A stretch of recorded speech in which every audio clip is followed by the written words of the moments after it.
Welcome to Our Hen House. This is Jasmine Singer. And this is Marianne Sullivan. And on this week's show, Marianne will be joined by Mamta Jain Valderrama, who is the Senior Vice President for Operations at Mercy for Animals, and who will fill us in on a religion that I have been very intrigued by for a very long time, Jainism.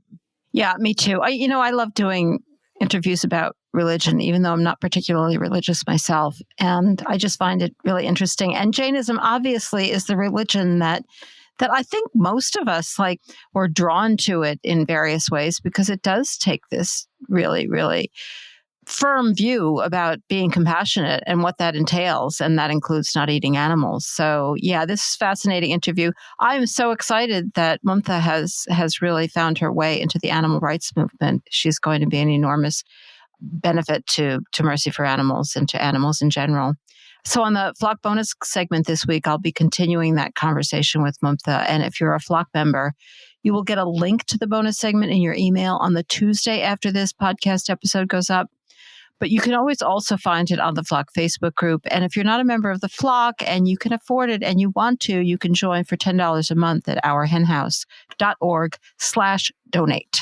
Also, if you are a Flock member, please join us for our Flock First Friday Zoom calls, which are once a month on the first Friday of the month at 4 p.m. Eastern. That makes it this week, meaning if you're listening to this in real time, we just had it yesterday. I'm sure it was wonderful. It's at 4 p.m. Eastern. We have some super inspiring guests, some recent podcast guests backed by popular demand, and some really cool conversations about activism and animals and life in general sometimes. So if you are a member of the Flock, and thank you if you are, check out the Flock Facebook group for updates or write to us at info@ourhenhouse.org. And you can set up one-on-ones with me as well if you are interested talking about your activism, by emailing that same email address, info@ourhenhouse.org.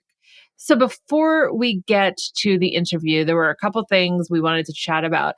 First of all, we have spoken for the entirety of our henhouse history about this next subject, which is labels, and whether we should be using the word vegan on ourselves, on our food, plant-based, meat-free, whatever.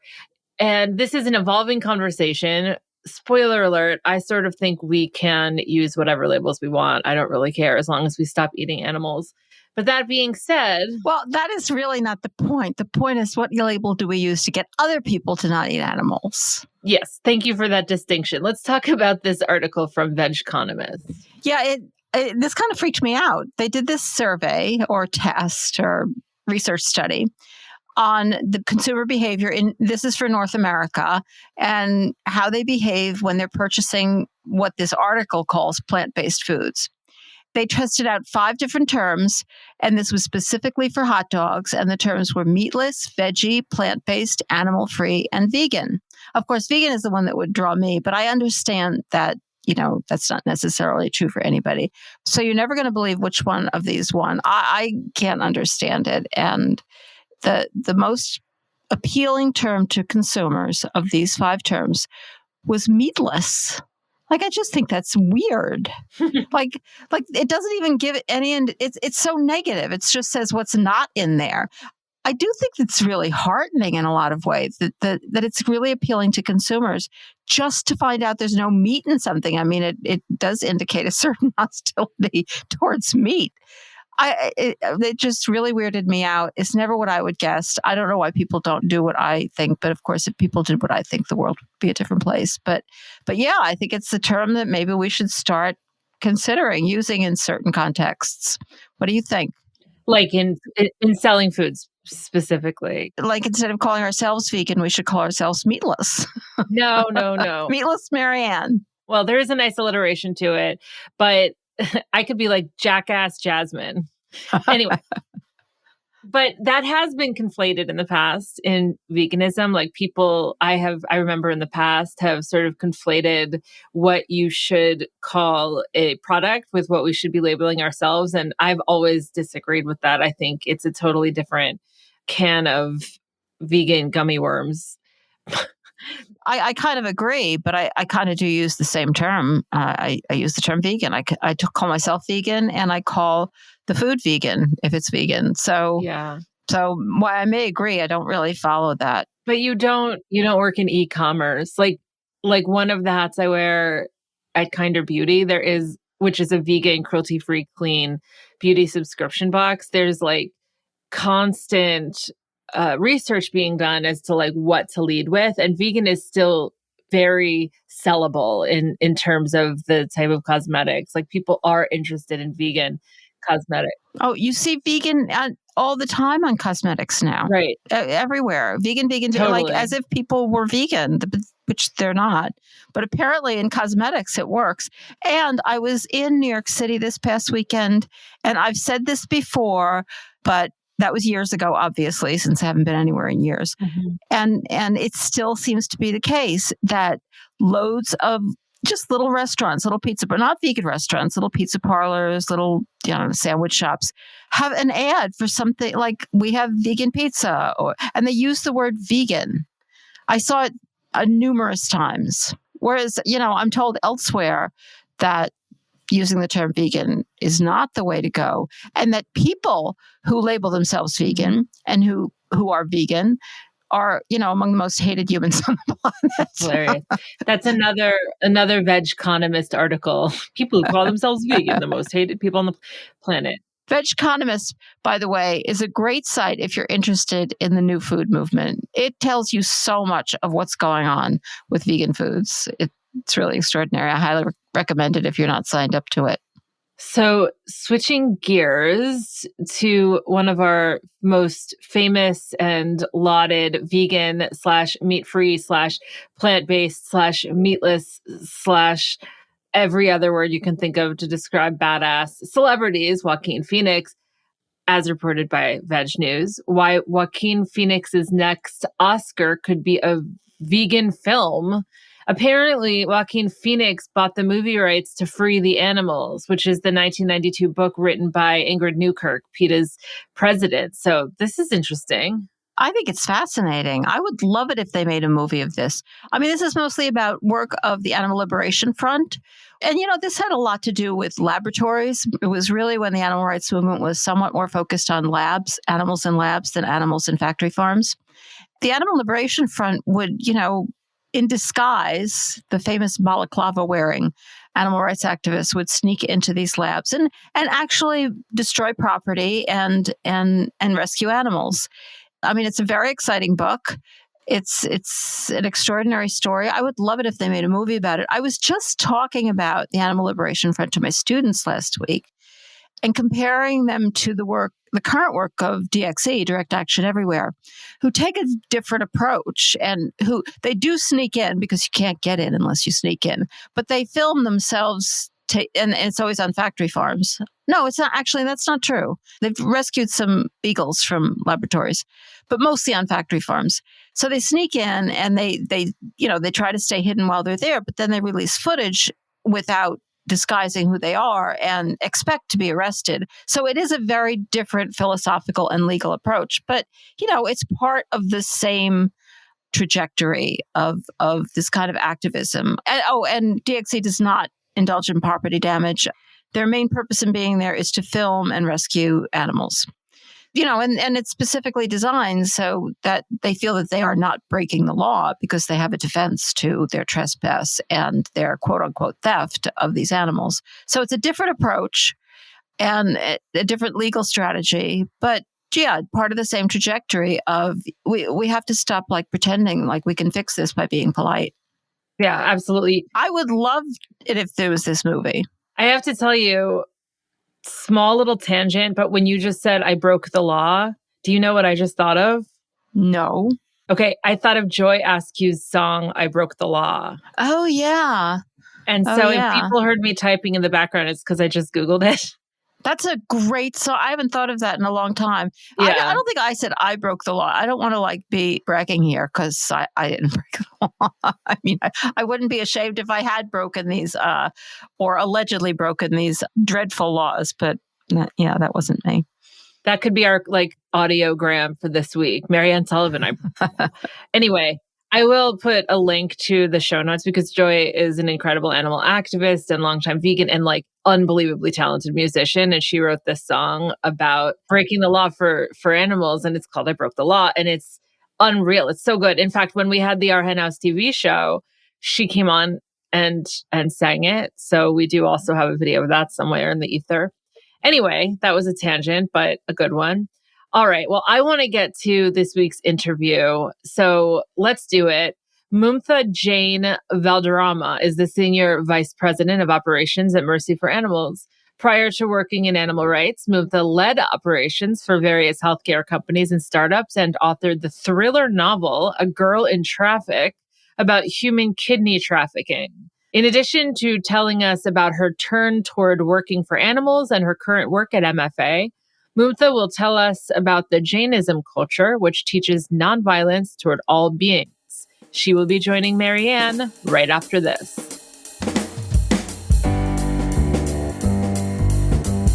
This episode of Our Hen House is brought to you in part by Meow Meow Tweet. Meow Meow Tweet creates vegan personal care for every body. Their products are always ethical, low waste, handmade, and cruelty-free. As the first brand to introduce 100% backyard compostable deodorant sticks and lip balms, their skincare, body care, and deodorants are designed to minimize plastic consumption, and they're offered at an accessible price point.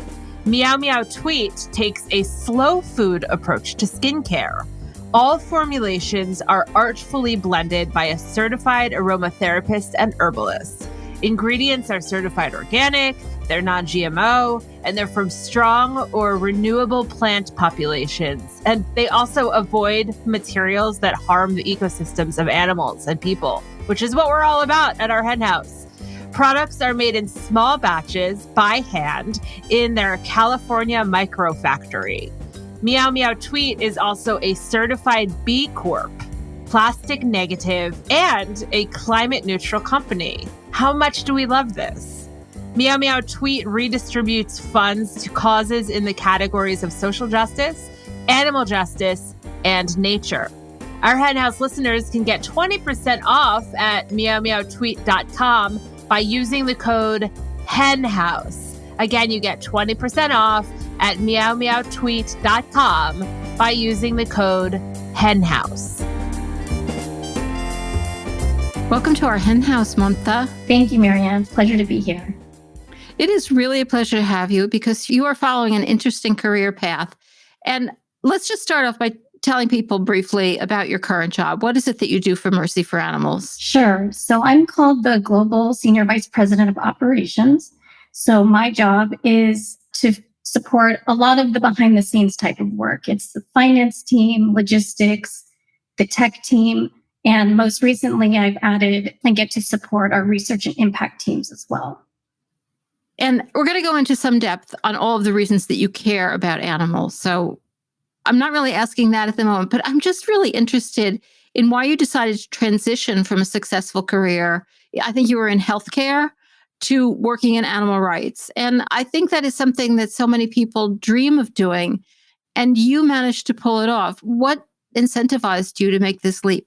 This was a job that fit my passion and my interests. You know, I had been in the workforce for 20 some years, was really passionate about healthcare and continue to be so. When I first started my career in healthcare, I joined from the standpoint of wanting to help the uninsured and underinsured Americans maybe get better access to care, and did a lot of great work in that space. But as I moved further and further into my career, just really felt like I wanted to do something that was more mission aligned with how I lived my day to day and where my thoughts were on a daily basis. And that was really in the value of ahimsa or nonviolence.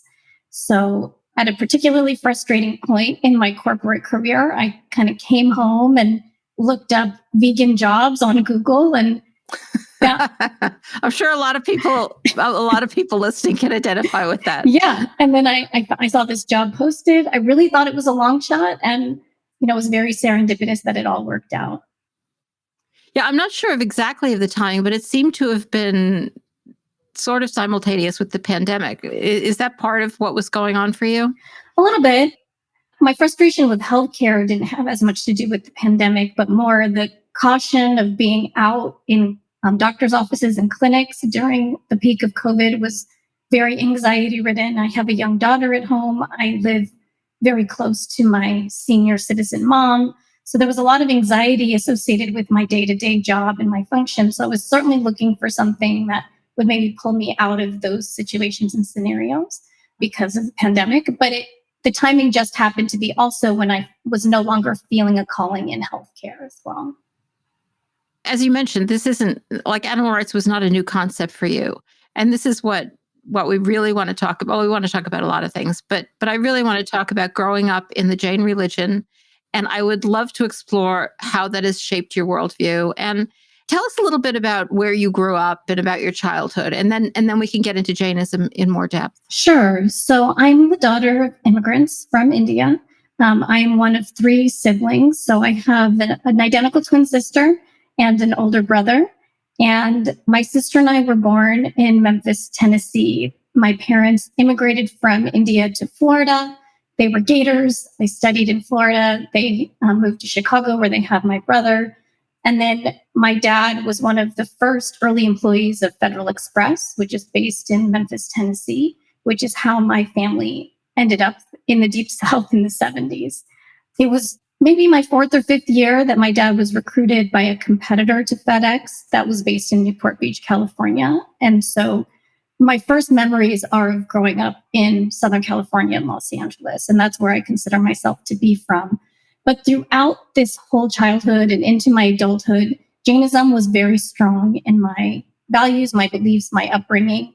I think that was partly my parents really clinging to their culture and their past, moving to the United States, just really also trying to fit in, but trying to hold on to every last thread of everything that they knew as well.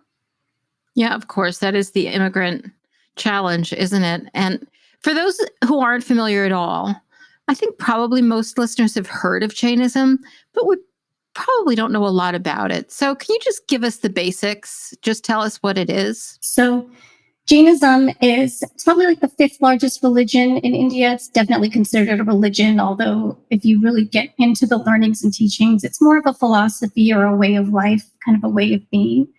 And the main tenet in our religion is nonviolence to all beings. And that the word for that is ahimsa. And that's a word I think a lot of your listeners are probably familiar with. So practicing Jains are vegetarian by culture and by religion. There's a more and more growing body of Jains that are moving towards veganism as well. And some people consider it to be a very strict religion. So from a food standpoint, in addition to being vegetarian, the very strict adherent Jains don't eat root vegetables. When you pull out the root vegetable, you not only are killing the microorganisms that are associated with kind of this violent act of pulling a root out of the ground, but you're also killing the plant as well. So it can't, like a potato root could no longer flourish additional fruit after you've pulled it out of the ground, where if you pick an apple from a tree, the tree can continue to bear fruit. So that's kind of the general philosophy around ahimsa. It's very rooted in food, but it extends much further than that. So Jains refrain from leather, silk, wool, all of the things that you'll hear vegans also refrain from. And more Jains are also moving away from dairy too.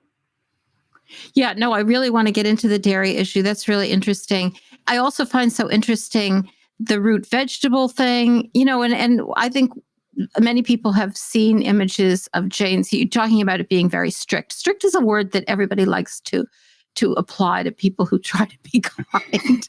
We're very strict vegans and strict.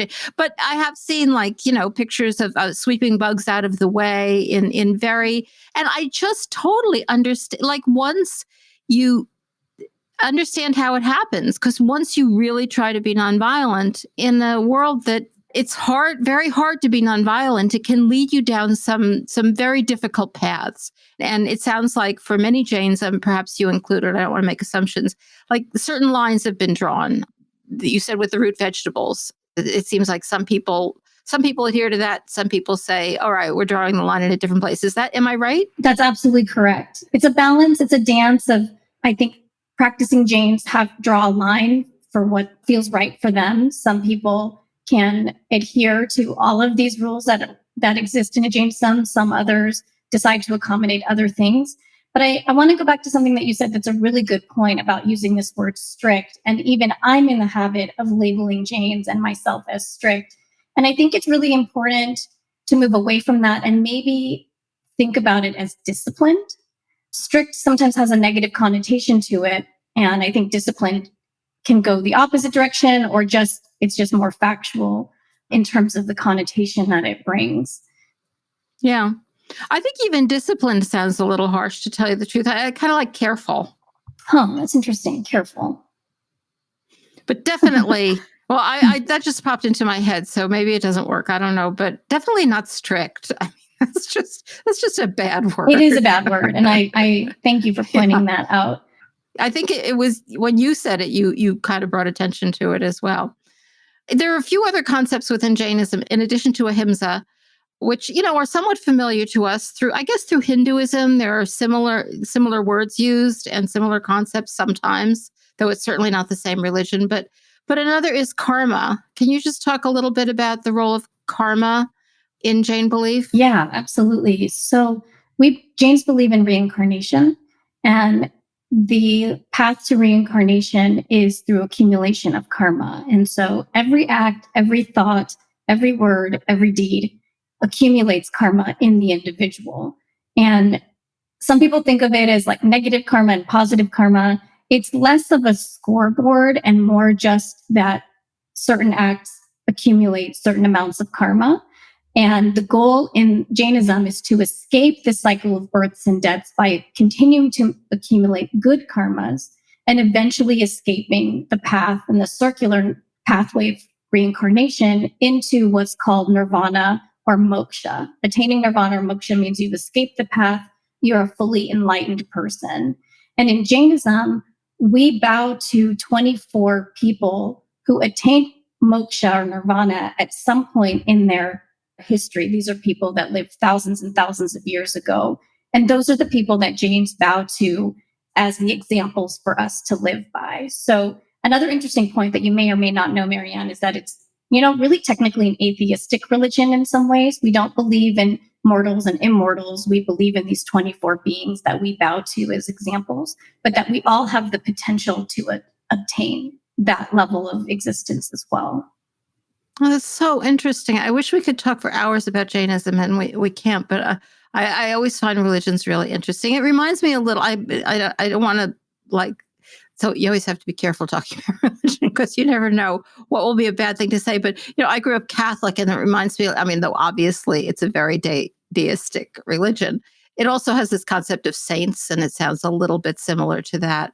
Saints are people who lived, but, who have reached this special status. And it sounds like, listening to it for a few minutes, it sounds like Hinduism, but not like Hinduism. So really a fascinating topic. But what we're here to really talk about is who has a soul within Jainism? And then we'll get into what is the effect of that belief on eating. In Jainism, we believe that all living beings have souls. And that's the reason that we abstain from violence towards them. So at the biggest level, that means being vegetarian. At a more micro level, like to your point that Jain monastics sweep their path in front of them as they're walking to avoid stepping on any creatures that might come under their feet. It's the reason that Jain monastics also do not wear shoes when they're walking outside, inside, on any type of terrain, because they're more likely to kill the microorganisms or the small insects and bugs that come under their feet if they're wearing shoes. Jains also, when we pray, we wear almost like a COVID mask, but it's called a mupati or a mask.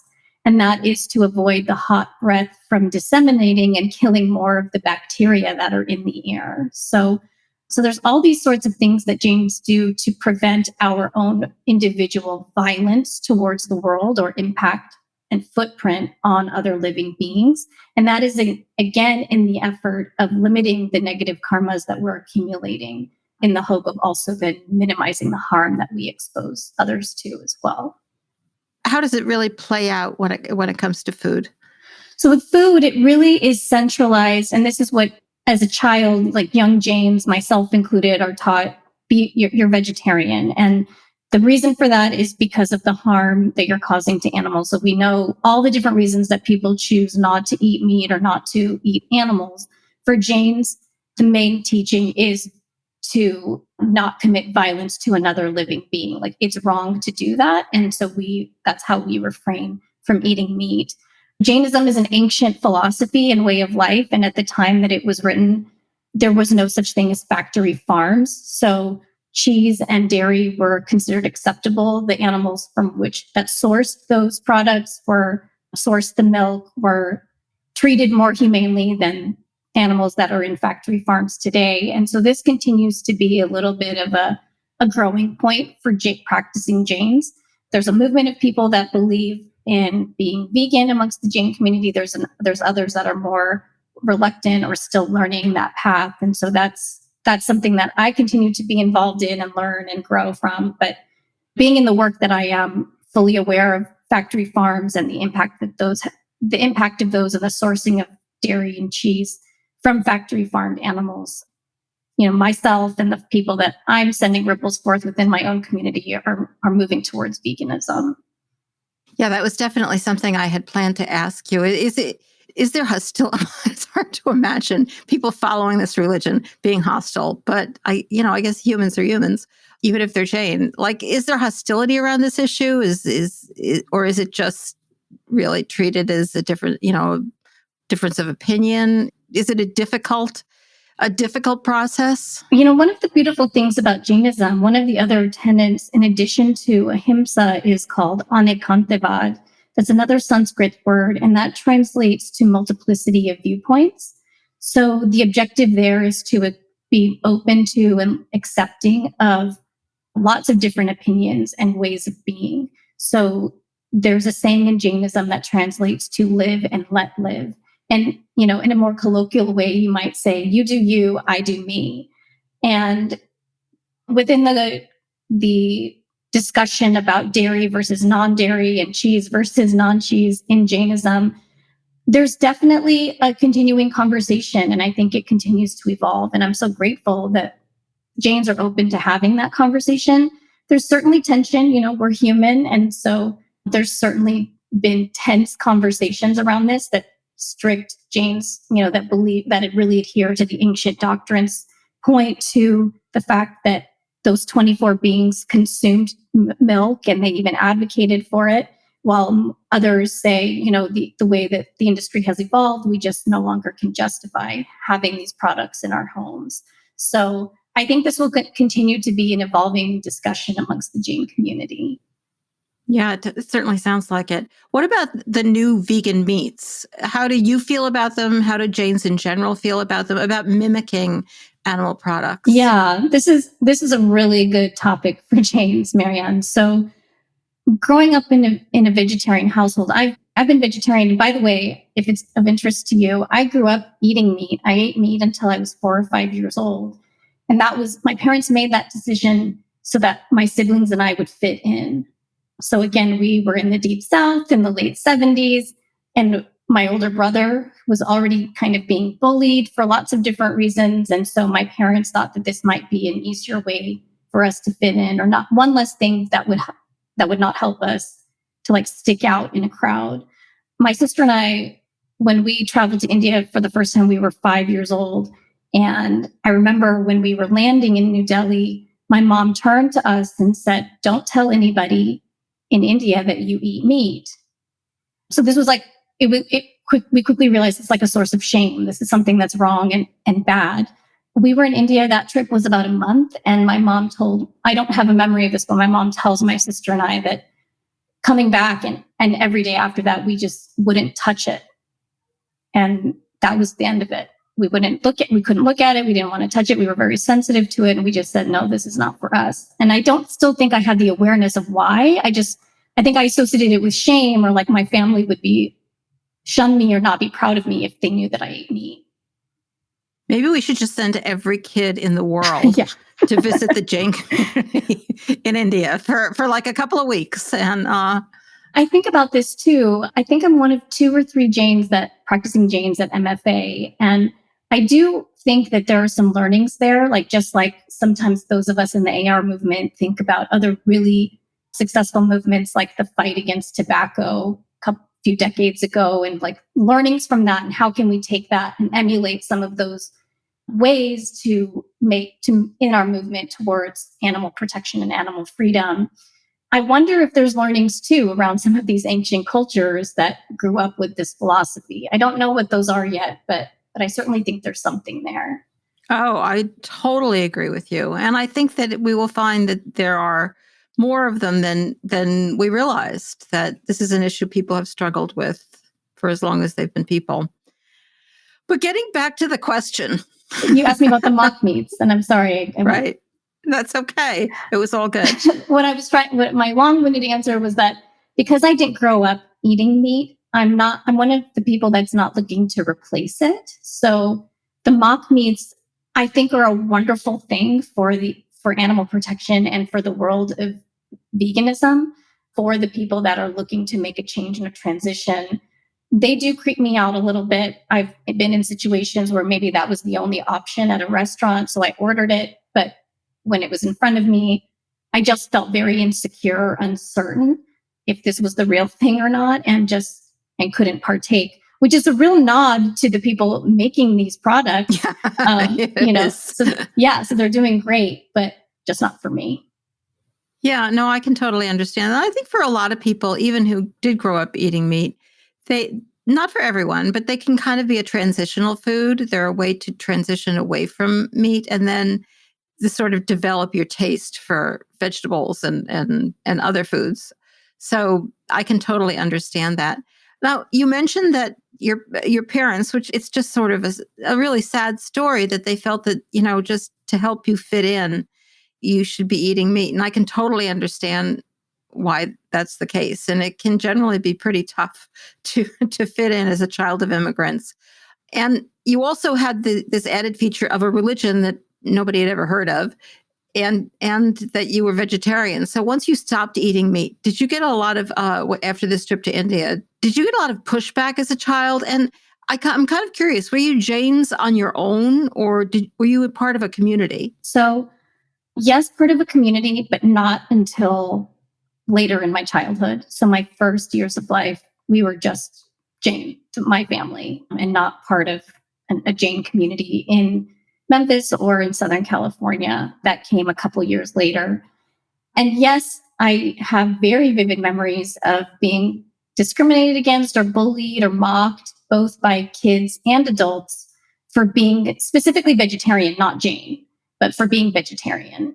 I do associate that diet choice with, of course, my culture, but I do associate a lot with, there's a lot of topics, as you know, around racism in the vegan movement, but it's bigger than that for me. It's just racism and bias towards being vegetarian, culturally vegetarian as well.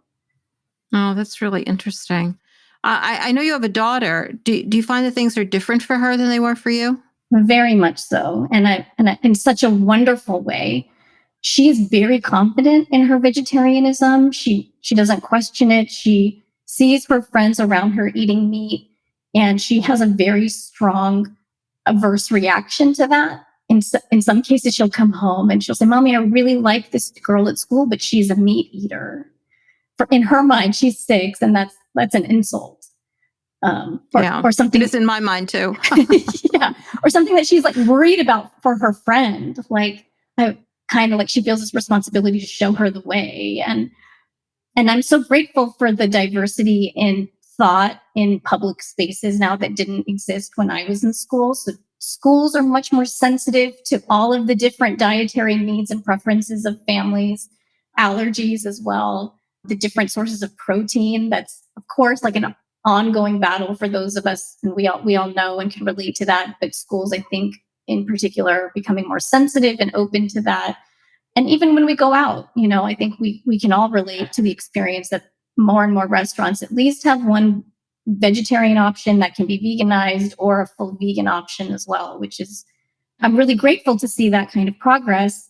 I wish that more of that existed when I was coming through it, but I also am feeling very proud of being part of making those changes happen and being one of the one of the early people in this space. I agree. And I totally agree that it's so exciting to see it happen. It does occasionally occur to me that things are so much better for vegans. They're not that much better for animals, if at all. But one probably has to come before the other. Speaking of your daughter, in addition to your religious background, obviously another driving force in your life is feminism.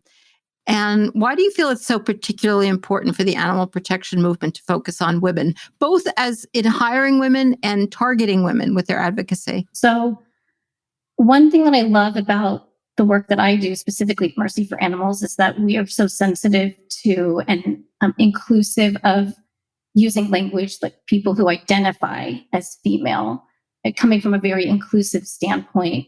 We are very committed in the movement to a diverse workforce and diverse teams. That's women and any other kind of demographic that's been marginalized in the past. I think feminism and a message towards the female audience is especially important because, for better or for worse, and maybe you will get some pushback in this, and I'm very open to that feedback, but I think women are still driving a lot of the food choices and food decisions for families.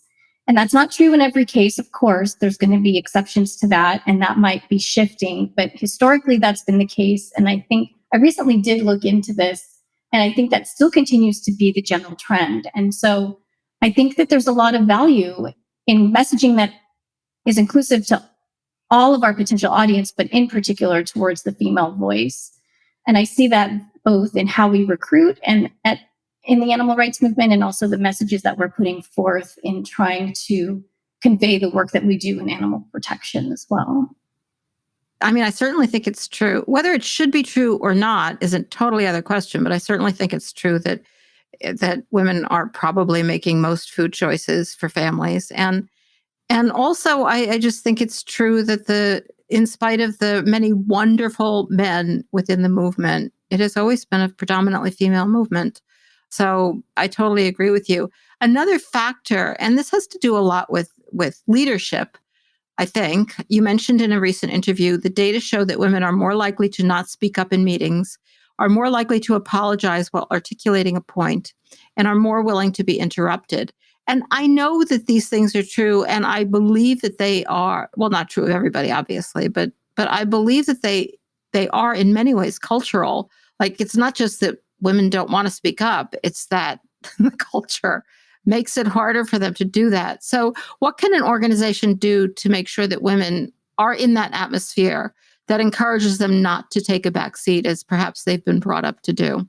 So the first thing is, I'm going to borrow a lesson that I learned from a comedian that I follow, Lily Singh. She recently did a wonderful TED Talk called A Seat at the Table. And creating a seat at the table is a first step towards elevating women in leadership roles. And then what enhances that is creating a table that isn't wobbly, or chairs that aren't wobbly, which was the main point in this TED Talk. And I really encourage everyone to go check it out if you're interested. It was just at the end of March that it came out. Women have been taught, like my generation, to just be grateful for having the opportunity to be on a leadership team or to have a seat at the table. I'm not talking specifically at MFA, but some of my previous jobs, just to be grateful to even have a seat. But then once you're in the seat, being expected to quiet your voice or fit in. And that kind of defeats the purpose. You know, the next step now is, okay, women are getting more seats at the table, but how are we making sure that we're elevating their voices? One thing that I'm really particularly grateful for and really appreciative of at MFA that I've observed is some of the male coworkers and activists. I've noticed them hang back in meetings, that they won't be the first to jump in when we're having a discussion. They'll create space. So bringing awareness and having individualistic awareness, I think, is wonderful. And pointing it out as a recommendation, if we're feeling that there's a lack of that, I think is also, it really speaks to the culture of an organization that's open to having that kind of conversation. And I see that as something of real value I've benefited from. And I particularly feel this acutely because you add the layer of being part of the global majority as well. Coming from a patriarchal culture, I was very much taught to be soft, to quiet myself, hang back. And all of those things are, by the way, completely against my nature. And so that has been a continuous struggle for me in my professional life, for sure.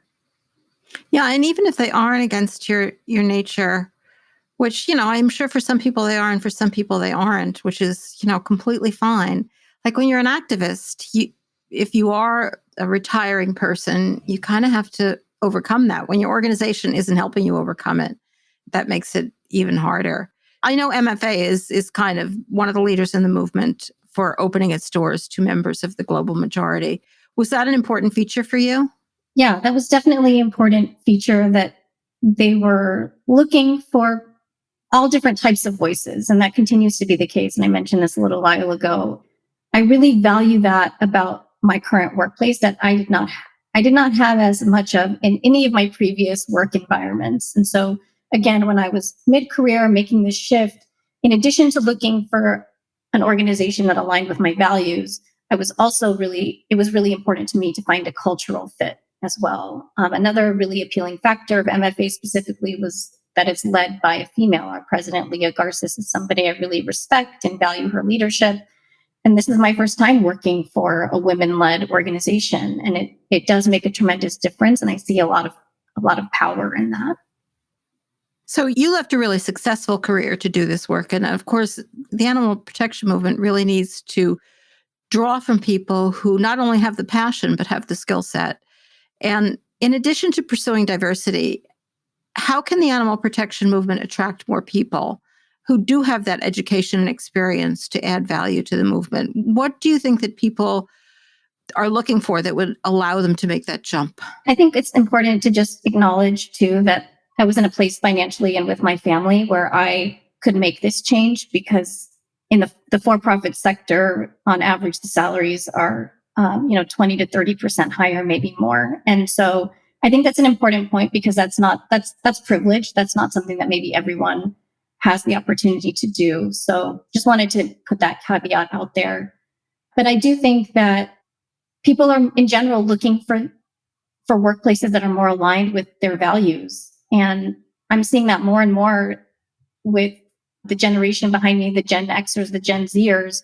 And that, people in my generation and my parents' generation, a lot of times view jobs as a job. It's a place to go to do the stuff, to earn money, to be able to have the lifestyle that you want. Whereas I think more and more people now, in a really wonderful way, are demanding that they're spending the majority of their time at work and they're doing something that they really care about or passionate for. And so I think the more that we can appeal to people's value systems and beliefs, get people aligned with our value systems and beliefs early on, which is a lot of the work that we're doing at MFA and in the AR movement as a whole, I think that'll continue to perpetuate this pool of talent.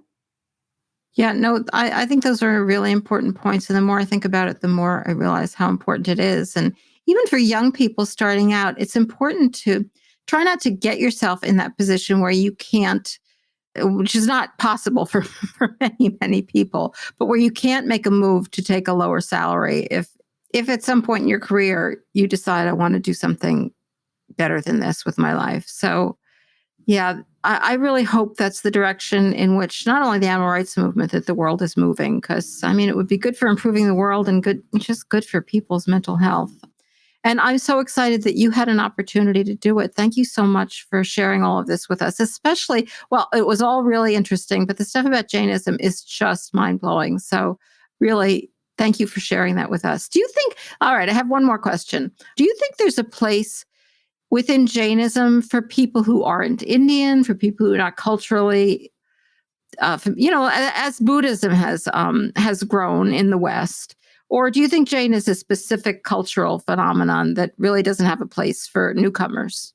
No, I absolutely think that Jainism is an accessible philosophy and way of life for people of all backgrounds and age and demographics, and we welcome that.